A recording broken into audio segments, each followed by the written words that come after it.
इंसान कहता है कि मेरे पास पैसे आए तो मैं कुछ करूं, और पैसा है कि कहता है अरे इंसान तू कुछ कर तो सही, तभी तो मैं तेरे पास आऊं। नमस्कार, मैं हूं अवधेश श्रीवास्तव और आज की चर्चा पैसे पर। जी हां, यह भी उतना ही बड़ा सत्य है जैसे कि सूरज पूरब से निकलता है, बच्चा मां की कोख से ही जन्म लेता है, वैसे ही पैसे को सही ढंग से अगर समझा ना जाए, संभाला ना जाए, तो वो बहुत सारे दुख देता है। तो बस इसी पैसे को समझने और इसे संभालने की कला के बारे में आज हम चर्चा करेंगे, यानी कि हम बात करेंगे रॉबर्ट टी कियोसाकी की लिखी book rich dad poor dad की। इस किताब के इंट्रोडक्शन में मैं कुछ और बात कहूं, उससे पहले मुझे डॉक्टर एड कोकेन की एक बात याद आती है।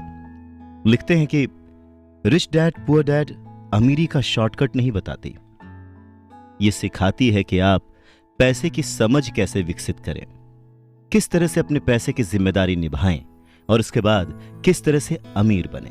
तो चलिए शुरू करते हैं। दोस्तों, जब भी बात जिम्मेदारी की आती है तो नाम याद आता है उस शख्स का जिसने जिंदगी में कितनी भी ठोकरें खाई हों, कितना भी दुखी रहा हो, पर हमारे हिस्से के गम लिए और अपने हिस्से की खुशी हमें दे दी। पिता।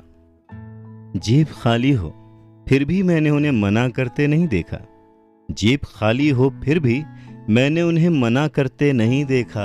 अरे मैंने अपने पिता से ज्यादा अमीर इस दुनिया में कोई इंसान नहीं देखा। रॉबर्ट टी कियोसाकी ने उसी पिता को ध्यान में रखते हुए, उन्हें main character of the story बनाते हुए हमें लाइफ के, आज की जिंदगी के, आज की लाइफ के सबसे इंपॉर्टेंट लेसन को पढ़ाने की कोशिश की है, विच इज पैसा। जी हाँ, हम बचपन से लेकर जवानी तक सिर्फ मार्क्स के पीछे भागते रहते हैं। हमारा जो एजुकेशन का पैटर्न है, पढ़ाई का तरीका है, हम बचपन से सिर्फ यही सुनते आए हैं कि पढ़ो पढ़ो पढ़ो और पढ़ो, और एक लेवल तक पहुंचने के बाद, एक एज तक पहुंचने के बाद डिसाइड करो कि अब क्या करना है। रॉबर्ट टी कियोसाकी इसी बात को बहुत ही खूबसूरती से एड्रेस करते हैं कि हमें पैसे को एक सब्जेक्ट की तरह बचपन से ही क्लासेस में पढ़ाना चाहिए। अगर आज पढ़ाई का मतलब, जिंदगी में सफल होने का मतलब ज्यादा पैसे कमाने से है, तो क्यों ना उस पैसे को सही ढंग से मैनेज करने का गुण हमें बचपन से मिले। स्कूल्स 6 घंटे के 8 घंटे के होते हैं, पर बाकी जो वक्त है वो घर पे बीतता है। तो कहीं ना कहीं स्कूल हो या घर हो, बच्चे को बचपन से ही पैसे की अहमियत, उसकी इंपॉर्टेंस, उसकी मैनेजमेंट के बारे में अगर पढ़ाया जाए तो इसमें कोई भी गलत बात नहीं है। मुझे लगता है कि ये बात कहीं ना कहीं मिसिंग थी। शायद कई सालों से ये जद्दोजहद है कि इसे शुरू किया जाए, इसे समझाया जाए। बहुत सारी फिल्में बनी हैं इस पर, लेकिन आज भी हम मार्क्स मार्क्स और मार्क्स के पीछे ही भागते हैं। अगर हमें पैसे को सही ढंग से मैनेज करने की कला आ जाए, अगर हमारी समझ डेवलप हो जाए, तो मुझे लगता है कि जो आजकल के बच्चे हैं वो बड़े जब होंगे तो वो खुश रहेंगे।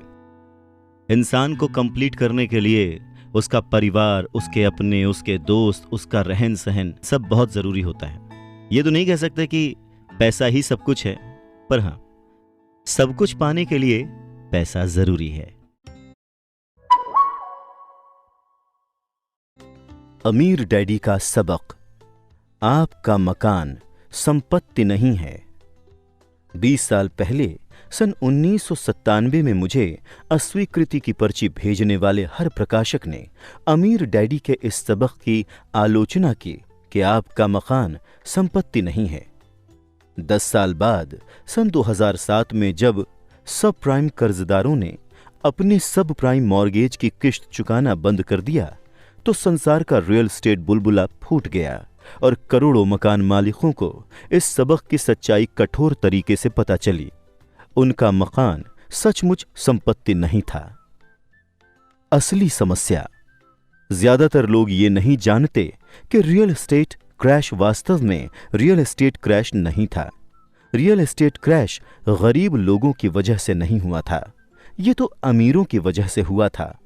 अमीरों ने वित्तीय जुगाड़ करके डेरिवेटिव्स नामक प्रोडक्ट बनाए, जिन्हें वॉरेन बफे ने सामूहिक वित्तीय विनाश के हथियार कहा है। जब सामूहिक विनाश के इन वित्तीय हथियारों में विस्फोट हुआ तो रियल एस्टेट मार्केट क्रैश हो गया और दोष गरीब सब प्राइम कर्ज लेने वालों पर मढ़ा गया। सन 2007 में वित्तीय डेरिवेटिव्स में लगभग $700 ट्रिलियन थे। आज ये अनुमान लगाया जाता है कि वित्तीय डेरिवेटिव्स में 1.2 क्वाड्रिलियन हैं। दूसरे शब्दों में असली समस्या कम नहीं हुई है बल्कि ज्यादा बढ़ गई है। अमीर डैडी का सबक। अमीर लोग कम टैक्स क्यों देते हैं? 20 साल पहले कई प्रकाशकों ने यह उजागर करने के लिए रिच डैड पुअर डैड की आलोचना की थी कि अमीर लोग टैक्स कम कैसे और क्यों देते हैं। एक ने कहा कि यह सबक गैर कानूनी है। 10 साल बाद सन 2007 में राष्ट्रपति बराक ओबामा पूर्व गवर्नर मिट रोमनी के खिलाफ पुनर्चुनाव के लिए खड़े हुए। जब यह उजागर किया गया कि राष्ट्रपति ओबामा ने अपनी आमदनी का लगभग 30% टैक्स में दिया है और गवर्नर रोमनी ने 13% से कम दिया, तो मिट रोमनी की वो नीचे गिरने वाली ढलान शुरू हुई, जिसके बाद वो चुनाव हार गए। एक बार फिर टैक्स 2016 के अमेरिकी राष्ट्रपति चुनाव में केंद्र बिंदु बन गया। मिट रोमनी और राष्ट्रपति डोनाल्ड ट्रंप कानूनी रूप से कम टैक्स क्यों देते हैं, ये पता लगाने के बजाय गरीब और मध्यम वर्गीय लोग नाराज हो जाते हैं। हालांकि राष्ट्रपति ट्रंप गरीबों और मध्यम वर्गीय लोगों के लिए टैक्स कम करने का वादा करते हैं, लेकिन सच तो ये है कि अमीर लोग टैक्स में हमेशा कम चुकाएंगे। अमीर लोग कम टैक्स देते हैं, इसका कारण अमीर डैडी के सबक क्रमांक 1 में मिलता है। अमीर लोग पैसे के लिए काम नहीं करते। जब तक कोई व्यक्ति पैसे के लिए काम करता है, वो टैक्स चुकाएगा। जब राष्ट्रपति पद की उम्मीदवार हिलेरी क्लिंटन अमीरों पर टैक्स बढ़ाने का वादा कर रही थीं, तो वो असली अमीरों पर नहीं बल्कि ऊंची आमदनी वाले लोगों जैसे डॉक्टरों, अभिनेताओं और वकीलों पर टैक्स बढ़ाने का वादा कर रही थीं। 20 साल पहले हालांकि रिच डैड पुअर डैड तुरंत सफल नहीं हुई, जैसे कि the Beatles sergeant Pepper's album हुआ था, लेकिन रिच डैड पुअर डैड वर्ष 2000 तक the New York times best seller सूची में पहुंच गई और लगभग 7 साल तक उस सूची में बनी रही। इसके अलावा वर्ष 2000 में ओपरा विनफ्रे का फोन आया। मैं पूरे 1 घंटे तक ओपरा कार्यक्रम में रहा और जैसा लोग कहते हैं, बाकी इतिहास है। रिच डैड पुअर डैड इतिहास की नंबर 1 व्यक्तिगत वित्त पुस्तक बन चुकी है और पूरे संसार में रिच डैड सीरीज की लगभग 4 करोड़ पुस्तकें बिक चुकी हैं। क्या सचमुच कोई अमीर डैडी थे? करोड़ों लोगों ने पूछा है कि क्या सचमुच कोई अमीर डैडी थे? इस प्रश्न का जवाब देने के लिए आप अमीर डैडी के बेटे माइक की बातें सुन सकते हैं, जब वो रिच डैड रेडियो शो पर अतिथि के रूप में आए थे। आप richdadradio.com पर जाकर वो प्रोग्राम सुन सकते हैं। Rich dad graduate school. Rich dad poor dad यथासंभव सरल लिखी गई थी ताकि हर व्यक्ति मेरे अमीर डैडी के सबकों को समझ सके, जो लोग ज्यादा जानना चाहते हैं। 20 वर्ष के समारोह के हिस्से के रूप में उनके लिए मैंने लिखी Why the Rich Are Getting Richer, What is Financial Education Really? Why the Rich Are Getting Richer ज्यादा विस्तार और स्पष्टता से बताती है कि अमीर डैडी ने अपने बेटे और मुझे पैसे और निवेश के बारे में क्या सिखाया। Why the Rich Are Getting Richer graduate विद्यार्थियों की रिच डैड पुअर डैड है। ये रिच डैड विद्यार्थियों के लिए ग्रेजुएट स्कूल है। एक चेतावनी और एक आमंत्रण। हालांकि मैंने Why the Rich Are Getting Richer को यथासंभव सरल रखने की पूरी कोशिश की थी, लेकिन अमीर लोग सचमुच जो करते हैं वो आसान नहीं है, न ही उसे समझाना आसान है। अमीर लोग सचमुच जो करते हैं उसके लिए असली वित्तीय शिक्षा की जरूरत होती है, जो हमारे स्कूलों में नहीं सिखाई जाती। मैं सुझाव देता हूं कि पहले आप रिच डैड पुअर डैड पढ़ें, इसके बाद अगर आप और ज्यादा जानना चाहते हैं तो शायद Why the Rich Are Getting Richer आप ही के लिए है। अतीत, वर्तमान और भविष्य के मेरे सभी पाठकों को द रिच डैड कंपनी के हम सभी लोगों की ओर से 20 बेहतरीन वर्षों के लिए आपको धन्यवाद। मानवता के वित्तीय कल्याण को ऊपर उठाना हमारा मिशन है और ये एक समय में एक जीवन और एक व्यक्ति से शुरू होता है।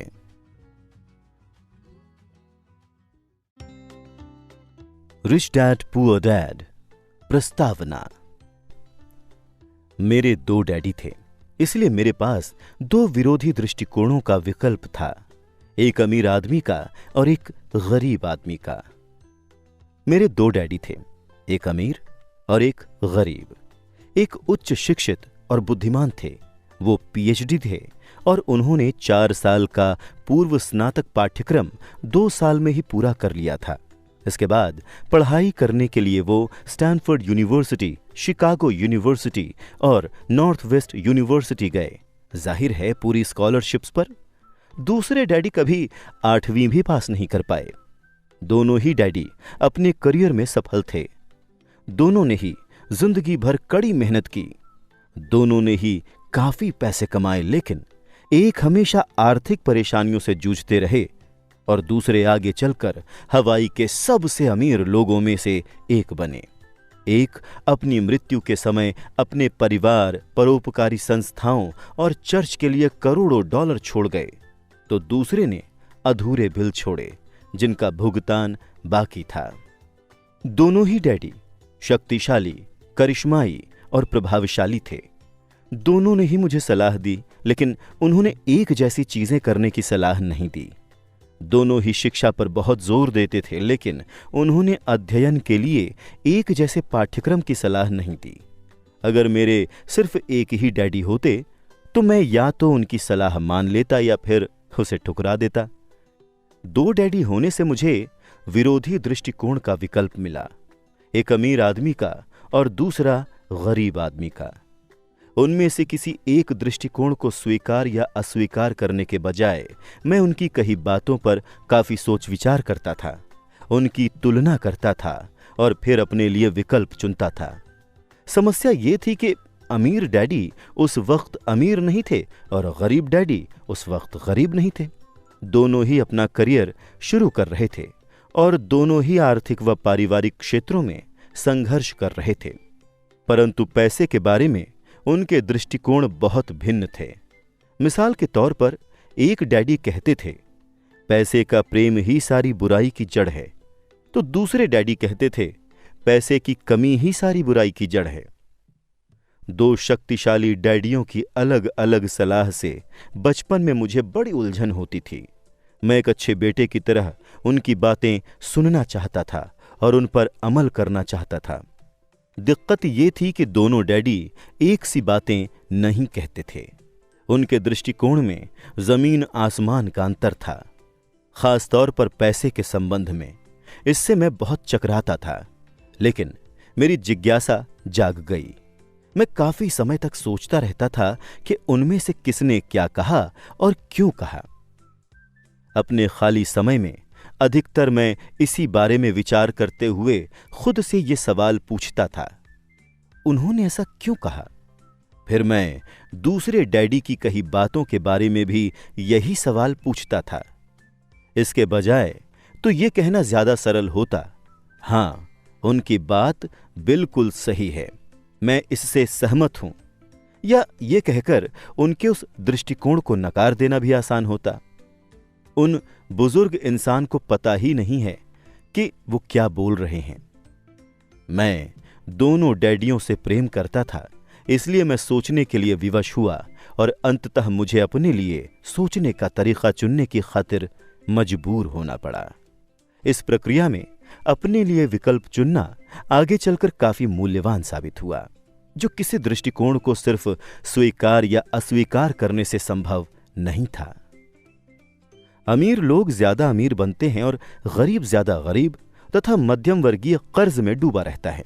इसका एक कारण यह है कि पैसे का विषय स्कूल में नहीं, घर पर पढ़ाया जाता है। हम में से ज्यादातर लोग पैसे के बारे में अपने माता पिता से सीखते हैं। गरीब माता पिता अपने बच्चों को पैसे के बारे में क्या सिखा सकते हैं? वो बस कह देते हैं, स्कूल जाओ और मेहनत से पढ़ो। हो सकता है कि बच्चा बेहतरीन ग्रेड के साथ पढ़ाई पूरी कर ले, लेकिन उसके बाद भी उसकी आर्थिक प्रोग्रामिंग और मानसिकता तो गरीब व्यक्ति की ही रहेगी। दुर्भाग्य से पैसे का विषय स्कूलों में नहीं पढ़ाया जाता। स्कूल में वित्तीय योग्यताओं के बजाय अकादमिक और पेशेवर योग्यताओं पर जोर दिया जाता है। इससे ये स्पष्ट होता है कि जिन चतुर बैंकरों, डॉक्टरों और लेखपालों ने स्कूल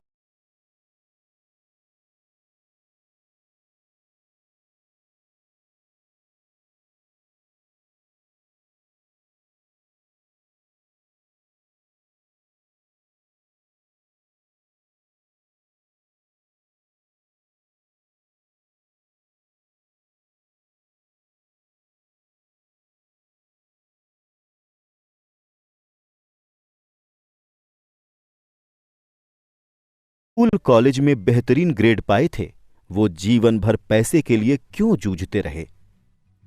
अमेरिका पर जो भारी राष्ट्रीय कर्ज है वो काफी हद तक इसी कारण है क्योंकि जो उच्च शिक्षित राजनेता और सरकारी अधिकारी वित्तीय निर्णय ले रहे हैं, उनके पास पैसे के विषय पर बहुत कम प्रशिक्षण है या जरा भी नहीं है। आज मैं अक्सर सोचता हूं कि तब क्या होगा जब जल्द ही हमारे बीच लाखों करोड़ों लोग होंगे जिन्हें आर्थिक और चिकित्सकीय सहायता की जरूरत होगी। आर्थिक सहायता के लिए वो अपने परिवार या सरकार पर निर्भर रहेंगे। जब मेडिकेयर और सामाजिक सुरक्षा का पैसा खत्म हो जाएगा तब क्या होगा? देश कैसे बचेगा? अगर पैसे के बारे में बच्चों को सिखाने का काम माता पिताओं के भरोसे छोड़ दिया जाएगा, जिनमें से अधिकतर या तो पहले से ही गरीब हैं या फिर गरीब होने वाले हैं। चूंकि मेरे पास 2 प्रभावशाली डैडी थे, इसलिए मैंने दोनों से ही सीखा।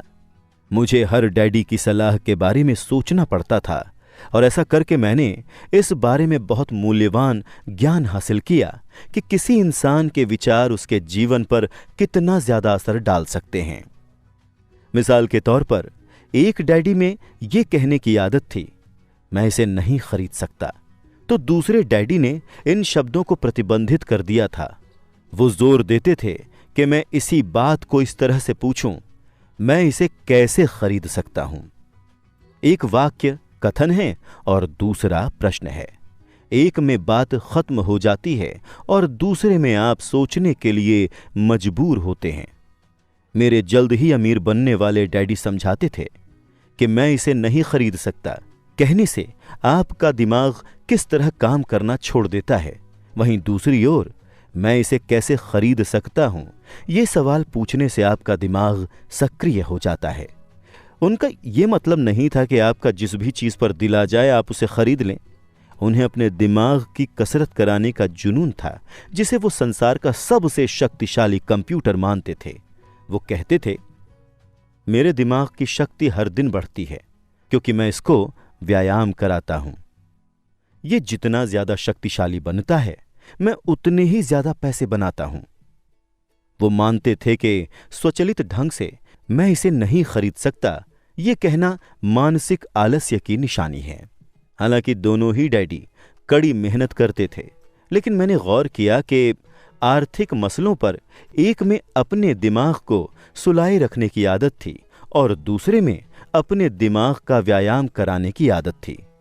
इसका दीर्घकालीन नतीजा ये निकला कि एक डैडी आर्थिक दृष्टि से ज्यादा शक्तिशाली बनते चले गए और दूसरे ज्यादा कमजोर होते गए। इसे इस तरह से समझें, एक आदमी नियमित रूप से जिम में व्यायाम करने जाता है और दूसरा सोफे पर बैठकर टीवी देखता रहता है। इसका क्या परिणाम होगा? जिस तरह सही शारीरिक व्यायाम स्वास्थ्य के आपके अवसरों को बढ़ा देता है, उसी तरह सही मानसिक व्यायाम दौलत के आपके अवसरों को बढ़ा देता है। मेरे दोनों डैडियों के विरोधी नजरिए थे और इससे उनके सोचने के तरीके पर असर पड़ता था। एक डैडी सोचते थे कि अमीरों को ज्यादा टैक्स देना चाहिए ताकि गरीबों को फायदा मिल सके, तो दूसरे डैडी कहते थे टैक्स उत्पादन करने वाले लोगों को सजा देता है और उत्पादन ना करने वालों को पुरस्कार देता है। एक डैडी सलाह देते थे मेहनत से पढ़ो ताकि तुम्हें किसी अच्छी कंपनी में नौकरी मिल जाए। दूसरे डैडी ये नसीहत देते थे मेहनत से पढ़ो ताकि तुम्हें खरीदने के लिए कोई अच्छी कंपनी मिल जाए। एक डैडी कहते थे, मैं इसलिए अमीर नहीं हूं क्योंकि मुझे तुम बाल बच्चों को पालना पड़ता है। तो दूसरे का कहना था, मुझे इसलिए अमीर बनना है क्योंकि मुझे बाल बच्चों को पालना है। एक डैडी डिनर टेबल पर पैसे और कारोबार संबंधी बातें करने के लिए हमेशा प्रोत्साहित करते थे, जबकि दूसरे डैडी ने भोजन करते समय पैसे संबंधी बातचीत पर प्रतिबंध लगा रखा था। एक कहते थे, जहां पैसे का मामला हो वहां पर सुरक्षित खेलो, जोखिम मत लो। तो दूसरे कहते थे, जोखिम को संभालना सीखो। एक डैडी को यकीन था, हमारा मकान हमारा सबसे बड़ा निवेश और हमारी सबसे बड़ी संपत्ति है। तो दूसरे डैडी का मानना था, मेरा मकान एक दायित्व है और अगर आपका मकान आपका सबसे बड़ा निवेश है तो आप संकट में हैं। दोनों ही डैडी अपने बिल समय पर चुकाते थे, लेकिन एक अपने बिल सबसे पहले चुकाते थे जबकि दूसरे अपने बिल सबसे अंत में चुकाते थे। एक डैडी का यह मानना था कि कंपनी या सरकार को आपकी और आपकी आवश्यकताओं की परवाह करनी चाहिए। वो हमेशा वेतन वृद्धि, रिटायरमेंट योजनाओं, चिकित्सकीय लाभ, बीमारी की छुट्टियों, छुट्टी के दिनों की संख्या और दूसरी सुविधाओं के बारे में चिंतित रहते थे। वो अपने 2 चाचाओं से प्रभावित थे जो सेना में चले गए थे और 20 साल की सक्रिय सेवा के बाद उन्होंने जीवन भर के लिए सेवानिवृत्ति एवं अधिकार पैकेज हासिल कर लिया था। वो सेना द्वारा सेवानिवृत्त कर्मचारियों को दिए जाने वाले चिकित्सकीय लाभ और अन्य सुविधाओं की भी तारीफ करते थे। वो विश्वविद्यालय में उपलब्ध लंबी कार्यकाल अवधि से भी प्रेम करते थे। कई बार आजीवन नौकरी की सुरक्षा और लाभ का विचार नौकरी से भी ज्यादा महत्वपूर्ण दिखता है। वो प्रायः कहते थे, मैंने सरकार के लिए बहुत मेहनत से काम किया है, इसीलिए मैं इस तरह के लाभ का हकदार हूं। दूसरे डैडी पूरी तरह से आर्थिक स्वावलंबन में यकीन करते थे। वो सुविधा भोगी या अधिकार की मानसिकता के विरोधी थे और कहते थे कि ये मानसिकता लोगों को कमजोर तथा आर्थिक रूप से जरूरतमंद बनाती है। वो आर्थिक रूप से सक्षम होने पर बहुत जोर देते थे। एक डैडी कुछ डॉलर बचाने के लिए जूझे तो दूसरे ने निवेश उत्पन्न किए। एक डैडी ने मुझे सिखाया कि अच्छी नौकरी खोजने के लिए प्रभावशाली बायोडेटा कैसे लिखा जाए, तो दूसरे ने मुझे सिखाया कि शक्तिशाली व्यावसायिक और वित्तीय योजनाएं कैसे लिखी जाएं ताकि मैं दूसरों को नौकरियां दे सकूं। 2 शक्तिशाली डैडियों के साथ रहने की वजह से मुझे ये विश्लेषण करने का अवसर मिला कि अलग अलग विचारों का जीवन पर कितना अलग अलग असर होता है। मैंने गौर किया कि लोग दरअसल अपने विचारों से ही अपने जीवन को आकार देते हैं। मिसाल के तौर पर मेरे गरीब डैडी हमेशा कहा करते थे, मैं कभी अमीर नहीं बन पाऊंगा, और आगे चलकर उनकी ये भविष्यवाणी सही साबित हुई। दूसरी ओर मेरे अमीर डैडी हमेशा खुद को अमीर मानते थे। वो इस तरह की बातें कहते थे, मैं अमीर हूं और अमीर लोग ऐसा नहीं करते। जब एक बड़े वित्तीय झटके के बाद वो दिवालिया होने की कगार पर पहुंच गए थे, तब भी वो खुद को अमीर आदमी ही कहते थे। वो अपने समर्थन में ये कहते थे, गरीब होने और कड़के होने में फर्क होता है। कड़का होना अस्थाई है, गरीब होना स्थायी। मेरे गरीब डैडी कहते थे, पैसों में मेरी कोई दिलचस्पी नहीं है या पैसा महत्वपूर्ण नहीं है। मेरे अमीर डैडी हमेशा कहते थे, पैसा ही शक्ति है। हमारे विचारों की शक्ति को कभी नापा नहीं जा सकता, ना ही उनके प्रभाव को कभी पूरी तरह से समझा जा सकता है। लेकिन इसके बावजूद बचपन में ही मैं ये समझ गया था कि मुझे अपने विचारों पर ध्यान देना चाहिए और अपनी अभिव्यक्ति पर भी। मैंने गौर किया कि मेरे गरीब डैडी के गरीब होने का कारण ये नहीं था कि वो कम पैसे कमाते थे। उनकी तनख्वाह काफ़ी अच्छी खासी थी। वो तो अपने विचारों और कार्यों के कारण गरीब थे। 2 डैडी होने के कारण मैं बचपन में ही बहुत सजग और जागरूक हो गया था कि मैं किन विचारों को अपनाऊं, मैं किसकी बात मानूं, अपने अमीर डैडी की या फिर गरीब डैडी की। हालांकि ये दोनों ही शिक्षा और सीखने को बहुत महत्वपूर्ण मानते थे, लेकिन क्या सीखा जाए इस बारे में दोनों की राय अलग अलग थी। एक चाहते थे कि मैं मेहनत से पढ़ूं, डिग्री हासिल करूं और पैसे कमाने के लिए कोई अच्छी नौकरी हासिल कर लूं। वो चाहते थे कि मैं किसी पेशे में जाने या वकील या अकाउंटेंट बनने के लिए अध्ययन करूं और किसी बिजनेस स्कूल से MBA करूं। दूसरे डैडी मुझे प्रोत्साहित करते थे कि मैं अमीर बनने के लिए अध्ययन करूं, ताकि मैं ये समझ लूं कि पैसा कैसे काम करता है और ये सीख लूं कि इससे अपने लिए कैसे काम कराया जाए। मैं पैसे के लिए काम नहीं करता, ये शब्द वो बार बार दोहराते थे। पैसा मेरे लिए काम करता है। गरीब होने और कड़के होने में फर्क होता है। कड़का होना अस्थायी है, गरीब होना स्थायी है। 9 साल की उम्र में मैंने ये फैसला किया कि मैं पैसे के बारे में अपने अमीर डैडी की बात मानूंगा और उन्हीं से सीखूंगा। इसका मतलब ये निर्णय लेना भी था कि मैं अपने गरीब डैडी की बातें अनसुनी कर दूंगा, हालांकि उनके पास कॉलेज की ऊंची ऊंची डिग्रियां थीं। रॉबर्ट फ्रॉस्ट का सबक। रॉबर्ट फ्रॉस्ट मेरे प्रिय कवि हैं। हालांकि मुझे उनकी बहुत सी कविताएं पसंद हैं, लेकिन द रोड नॉट टेकन मुझे सबसे ज्यादा पसंद है। मैं इसके सबक का इस्तेमाल लगभग हर दिन करता हूं। द रोड नॉट टेकन, वो राह जिसे चुना नहीं गया। पीले जंगल में 2 राहें अलग अलग जा रही थीं और अफसोस कि मुझे उन दोनों में से एक को ही चुनना था। और यात्री के तौर पर मैं काफी देर तक खड़ा रहा और मैंने एक को देखा, जितनी दूर तक मैं देख सकता था इसके झुरमुटों में मुड़ने से पहले।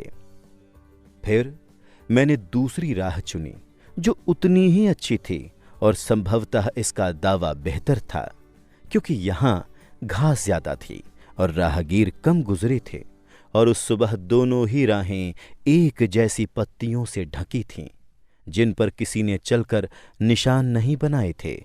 ओह, मैंने पहली राह को किसी दूसरे दिन के लिए छोड़ दिया, लेकिन ये जानते हुए कि रास्ता किस तरह आगे रास्ता खोलता जाता है। मुझे यकीन नहीं था कि मैं वहां कभी लौट पाऊंगा।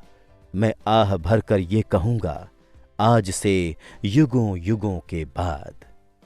एक जंगल में 2 राहें अलग अलग जा रही थीं और मैंने उस राह को चुना जिस पर कम लोग यात्रा करते हैं, और इसी से सारा फर्क पड़ा। इतने बरसों में मैंने अक्सर रॉबर्ट फ्रॉस्ट की कविता के बारे में विचार किया है। पैसे के बारे में मेरे उच्च शिक्षित डैडी की सलाह और नजरिए को न मानने का निर्णय दुखद था, लेकिन यह एक ऐसा निर्णय था जिसने मेरी जिंदगी की दिशा तय कर दी। एक बार जब मैंने ये फैसला कर लिया कि किसकी बात मानूंगा, तो धन के बारे में मेरी शिक्षा शुरू हो गई। मेरे अमीर डैडी ने मुझे 30 साल तक सिखाया, जब तक कि मैं 39 साल का नहीं हो गया। इसके बाद उन्होंने सिखाना छोड़ दिया, क्योंकि तब उन्हें एहसास हो गया कि मैं वो सब कुछ जान गया था और पूरी तरह से समझ गया था जो वो अक्सर मेरी मोटी खोपड़ी में घुसाने की कोशिश करते थे। पैसा शक्ति का एक रूप है, लेकिन वित्तीय शिक्षा इससे भी ज्यादा शक्तिशाली है। पैसा आता जाता रहता है, लेकिन अगर आप जानते हैं कि पैसा कैसे काम करता है, तो आप इस पर काबू कर सकते हैं और दौलत बनाना शुरू कर सकते हैं। सिर्फ सकारात्मक सोच से ही काम नहीं बनता है। इसका कारण यह है कि अधिकतर लोग स्कूल कॉलेज तो गए थे, लेकिन उन्होंने कभी ये नहीं सीखा कि पैसा काम कैसे करता है। इसीलिए वो पैसे के लिए काम करने में अपनी पूरी जिंदगी बिता देते हैं। जब मेरी शिक्षा शुरू हुई थी, उस वक्त मैं केवल 9 साल का था। इसीलिए मेरे अमीर डैडी ने मुझे जो सबक सिखाए वो सरल थे। बाकी बातें जो भी हों, उनके सिर्फ 6 मुख्य सबक थे, जिन्हें उन्होंने 30 साल तक दोहराया। ये पुस्तक उन्हीं 6 सबकों के बारे में है, जिन्हें उतनी ही सरलता से बताया गया है जितनी सरलता से अमीर डैडी ने मुझे उन्हें सिखाया था। ध्यान रहे, सबक का मतलब जवाब नहीं है, इसका अर्थ तो मार्गदर्शक है। ऐसा मार्गदर्शक जो अधिक दौलतमंद बनने में आपकी और आपके बच्चों की मदद करेगा, चाहे इस लगातार परिवर्तनशील और अनिश्चित संसार में कुछ भी होता रहे। अध्याय 1। सबक 1। अमीर लोग पैसे के लिए काम नहीं करते। गरीब और मध्यम वर्गीय लोग पैसे के लिए काम करते हैं। अमीर लोग पैसे के लिए काम नहीं करते हैं। अमीर लोग पैसे से अपने लिए काम कराते हैं। टेडी, क्या आप मुझे बता सकते हैं कि अमीर कैसे बना जाता है? मेरे डैडी ने शाम का अखबार नीचे रख दिया। बेटे, तुम अमीर क्यों बनना चाहते हो? क्योंकि आज जिमी की मम्मी उनकी नई कैडिलैक में आई थी और वो वीकेंड पर मौज मस्ती करने के लिए उनके समुद्र तट वाले घर पर जा रहे थे। वो अपने 3 दोस्तों को साथ ले गया, लेकिन माइक और मुझे नहीं ले गया। उन्होंने हमसे कहा कि हमें इसलिए आमंत्रित नहीं किया गया क्योंकि हम गरीब हैं। उन्होंने ऐसा कहा? मेरे डैडी ने अविश्वास में पूछा। हाँ, ऐसा ही कहा। मैंने आहत अंदाज में जवाब दिया। मेरे डैडी ने खामोशी में अपना सर हिलाया, अपना चश्मा नाक के पुल तक चढ़ाया और दोबारा अखबार पढ़ने लगे। मैं जवाब के इंतजार में खड़ा रहा। ये सन 1956 की बात थी। तब मैं 9 साल का था। संयोग से मैं उसी पब्लिक स्कूल में पढ़ता था जहां अमीर लोगों के बच्चे पढ़ते थे। हमारा निवास हवाई में मूलतः शुगर प्लांटेशन यानी गन्नों के बागान वाले कस्बे में था। बागान के मैनेजर और कस्बे के बाकी अमीर लोग जैसे डॉक्टर, व्यवसाय के मालिक और बैंकर अपने बच्चों को इसी प्रारंभिक स्कूल में भेजते थे। 6ठे ग्रेड के बाद उनके बच्चों को आमतौर पर प्राइवेट स्कूलों में भेज दिया जाता था। चूंकि मेरा परिवार सड़क के इस तरफ रहता था, इसीलिए मैं इस स्कूल में गया। अगर मैं सड़क के दूसरी तरफ रहता तो मैं एक अलग स्कूल में जाता जहां मेरे जैसे परिवारों के बच्चे पढ़ते थे। 6ठी ग्रेड के बाद मुझे इन्हीं बच्चों के साथ सरकारी इंटरमीडिएट और हाई स्कूल जाना था। उनके या मेरे लिए कोई प्राइवेट स्कूल नहीं था। मेरे डैडी ने आखिरकार अखबार नीचे रख दिया। मैं जानता था कि वो सोच विचार कर रहे हैं। अब देखो बेटे, उन्होंने धीरे धीरे शुरू किया। अगर तुम अमीर बनना चाहते हो तो तुम्हें पैसे बनाना सीखना पड़ेगा। मैंने पूछा, अब मैं कैसे पैसे बनाऊं? उन्होंने मुस्कुराते हुए कहा, देखो बेटा, अपने दिमाग का इस्तेमाल करो। तभी मैं उनका असली मतलब समझ गया था। मैं तुम्हें इतना ही बताने वाला हूं, या मुझे जवाब नहीं मालूम है, इसीलिए खामखा शर्मिंदा मत करो। एक साझेदारी बन जाती है। अगली सुबह मैंने अपने सबसे अच्छे दोस्त माइक को बताया कि मेरे डैडी ने क्या कहा था। जहां तक मैं जानता था, सिर्फ माइक और मैं ही उस स्कूल में पढ़ने वाले गरीब बच्चे थे।